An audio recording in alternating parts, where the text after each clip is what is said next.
बच्चों ये है कॉनकेव लेंस। कॉनकेव लेंस ऐसे होता है और कॉन्वेक्स लेंस ऐसे होता है, ठीक है ना।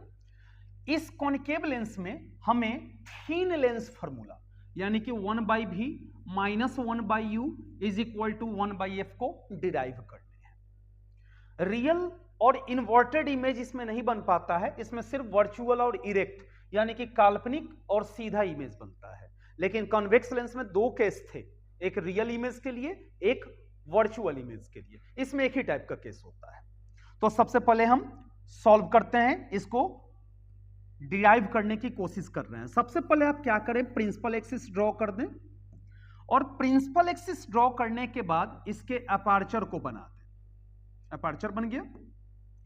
अपर्चर और प्रिंसिपल एक्सिस जिस पॉइंट पर इंटरसेक्ट करेंगे उसको ऑप्टिकल सेंटर नाम दे दें। ये पोल हो जाएगा, ये भी पोल हो जाएगा। इसका जो फोकस होता है वो लेफ्ट साइड में होता है, लेफ्ट साइड में होगा, ठीक है ना। और इसको मान लिया जाता है उतनी ही दूरी पर, इधर फोकस मान लीजिए और इधर 2f मान लीजिए। कॉन्वेक्स लेंस का फोकस राइट साइड में और कॉन्केव लेंस का फोकस लेफ्ट साइड में। कॉन्वेक्स लेंस का फोकस पॉजिटिव होता है और इसका फोकस निगेटिव होता है, यानी कि फोकल लेंथ निगेटिव होता है। अब आपको क्या करने हैं, ऑब्जेक्ट को या तो फोकस पे रखने हैं या फोकस के पीछे कहीं पर भी रख देना है, तो इमेज वर्चुअल और इरेक्ट बनेगा। हमने ऑब्जेक्ट को यहां रखा, फोकस के पीछे कहीं पर भी, तो एक रे पैरेलल तो जाने ही है और हमारे दिमाग में बनता है कि अगर पैरेलल गया तो कहां से निकलेगा, फोकस से निकलेगा। लेकिन इसके साथ ऐसा नहीं होता है, ये डाइवर्ज हो जाता है और डाइवर्ज होकर के ऐसे निकल जाता है। चला गया। अगर ये बाउंस बैक होता तो माना जाता है कि ये आकर के कहां पर मिलता, फोकस पर मिल जाता और फोकस से ऐसे निकलने की कोशिश करता या फोकस पर मिल जाता। आप मिला के ही छोड़ दें, ज्यादा बेहतर होगा, ठीक है ना। ये लाइन सीधा बनाइएगा, यहां पर मिलेगा। अच्छा, दूसरे रे को आप क्या करें, आप कहां से पास कराएं, आप ऑप्टिकल सेंटर से पास कराइए। ऑप्टिकल सेंटर से गया तो ये जिस पाथ पर जाएगा उसी पाथ पर क्या हो जाएगा, रिटर्न भी आ जाएगा। और रिटर्न आते समय यहीं पर इंटरसेक्टिंग पॉइंट मिला और इमेज यहीं पर फॉर्म हो गया। किसके किसके बीच में, फोकस और ऑप्टिकल सेंटर के बीच में इमेज बन गया। नेमिंग कर देते हैं, ठीक है। ये हो गया बी, ये हो गया ए, इसका नाम दीजिए बी डैश और इसका नाम दीजिए ए डैश। जहां पर आपने ऑब्जेक्ट को रखा वहां से ऑप्टिकल सेंटर की दूरी यानी कि बी से ओ की दूरी को यू कहेंगे। तो चूंकि लेफ्ट साइड में है तो माइनस में। जहां पर इमेज बना वहां से ऑप्टिकल सेंटर के बीच का दूरी यानी कि बी डैश ओ को भी कहेंगे। लेफ्ट साइड में है तो माइनस होगा। फोकस से ऑप्टिकल सेंटर के बीच का जो दूरी होगा, एफओ लिखिए या ओएफ लिखिए, इसको एफ कहेंगे। चूंकि लेफ्ट साइड में है तो माइनस होगा। अच्छा, ए से बी को एचओ कहेंगे, हाइट ऑफ ऑब्जेक्ट, और एस डैश बी डैश को एच आई कहेंगे, हाइट ऑफ इमेज। ऊपर बना है तो प्लस में होगा। अब आपको दो ट्रायंगल ढूंढने हैं और दो ट्रायंगल ढूंढ के उसमें दो प्रॉपर्टी ढूंढने हैं ताकि सिमिलर किया जा सके। उसको ढूंढते हैं। पहला ट्रायंगल ए बी ओ, तो यहां लिख सकते हैं हम बच्चों, in triangle A B O and triangle. दूसरा triangle A dash B dash O, triangle A dash B dash O. Angle ढूंढते हैं अब, दो ठो एंगल। आप देखें, एंगल बी और एंगल बी डैश 90 डिग्री, तो लिख सकते हैं angle B is equal to angle B dash 90 degree. अब आप देखें ए बी ओ और A dash B dash O में ओ कॉमन है, तो लिख सकते हैं angle O is equal to angle O. ये भी कॉमन एंगल है और ये 90 डिग्री का एंगल बना रहा है। दो प्रॉपर्टी मिल गया ना हमें, तो थर्ड एंगल ऑटोमेटिक इक्वल होगा। तो ए सिमिलैरिटी से triangle A B O similar होगा triangle A dash B dash O के। और जब दो ट्रायंगल सिमिलर हो जाते हैं तो उनके साइड का रेशियो भी इक्वल हो जाता है। ढूंढने इसमें नहीं जाना है, आपको यहीं पर ढूंढ लेना है, ठीक है ना। कैसे? फर्स्ट का दोनों ए बी बाई इसका ए डैश बी डैश, अब लास्ट का बी ओ, अब बाई इसमें भी लास्ट का B dash O, equation first मान लेते हैं।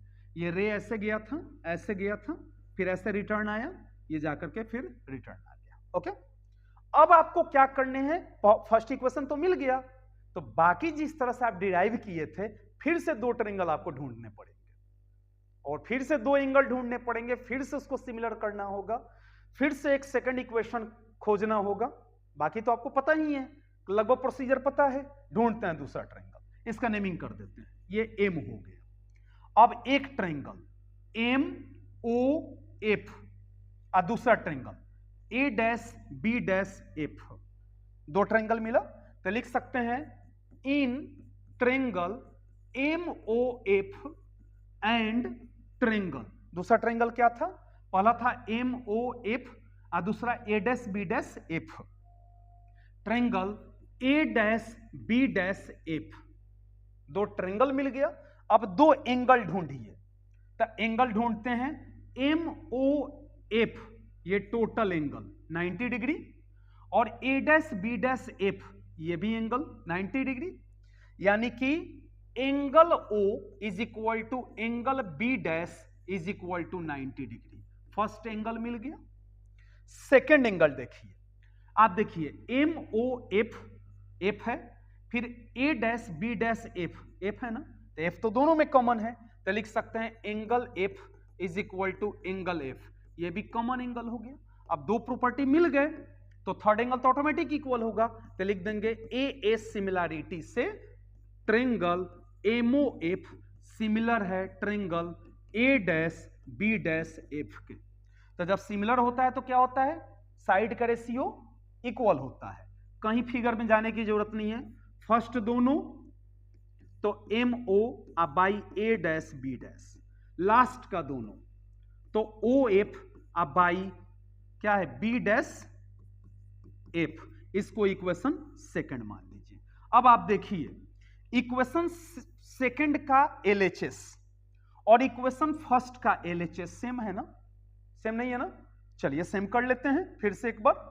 यहां पर एमओ है ना, एमओ फिगर में आइए, यहां पर एमओ, तो एमओ को आप लिख सकते हैं ए बी, लिखा जा सकता है, यानी कि इसको लिख सकते हैं आप A B by A dash B dash is equal to O F by B dash F, equation second. अब तो एलएचएस सेम हो गया, तो जब एलएचएस सेम हो तो आरएचएस भी सेम होता है। इसका आरएचएस देखिए BO by B dash O, तो लिख दीजिएगा from equation first and equation second, first और सेकंड से, तो इसका आरएचएस कितना था BO by B dash O, तो BO by B dash O is equal to इसका O F by B dash F, value put कीजिए बीओ बी डैश ओ, यहां देखिए BO B dash O minus u minus v, यानी कि लिखा जा सकता है minus U by minus B is equal to O F, आप देखिए ओ एफ कितना है माइनस एफ है ना, तो यहां ओ एफ के बदले में minus F by B dash F, इसमें तो बी डैश एफ नहीं है, फिगर में आइए बी डैश एफ को आप क्या लिख सकते हैं O F minus O B dash, O F minus O B dash, तो O F minus O B dash, minus से minus cancel, u by v minus F by O F, यहां देखिए मिल गया ओ एफ कितना है minus F है, तो minus F minus O B dash, O B dash कितना है माइनस भी है, तो माइनस भी, तो u by v minus F अब माइनस माइनस प्लस भी, क्रॉस गुना कीजिए, भी में एफ से माइनस भी एफ, u में f से माइनस यू एफ, u में भी से प्लस यू भी। अब आपको याद होगा किसी से डिवाइड करना है u भी f से, तो u भी f इधर भी UVF और इधर भी UVF। कटा लेते हैं, कौन कौन कटने वाला है, VF क्या बच गया, -1/u इज इक्वल टू, फिर यहां देखिए U से U खत्म, ठीक है ना, F से F खत्म, तब -1/v, फिर प्लस U से U खत्म, V से V खत्म, 1/f आ गया ना। अब आप क्या करें, -1/v को इधर बुलाएं, तो -1/u, इसको 1/v is equal to 1/f हो गया। इसको सजा के लिख दीजिए, कैसे, 1/v -1/u is equal to 1/f, derive हो गया। v का मतलब इमेज डिस्टेंस, u का मतलब ऑब्जेक्ट डिस्टेंस, और f का मतलब focal length of given lens. v जो है वो इमेज जो फॉर्म होते हैं ना, जहां पे इमेज फॉर्म हुए, आप देखें फिगर में, जहां पे इमेज फॉर्म हुए वहां से ऑप्टिकल सेंटर की दूरी।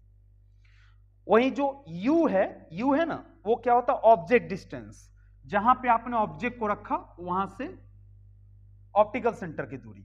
और f जो होता है वो फोकस से ऑप्टिकल सेंटर के बीच की दूरी। याद रखिएगा, कॉन्केव लेंस का फोकस क्या होता है, निगेटिव होता है, और कॉन्वेक्स लेंस का उस साइड में तो क्या होगा, पॉजिटिव होगा, किसके, कॉन्वेक्स के लिए। ठीक है बच्चों।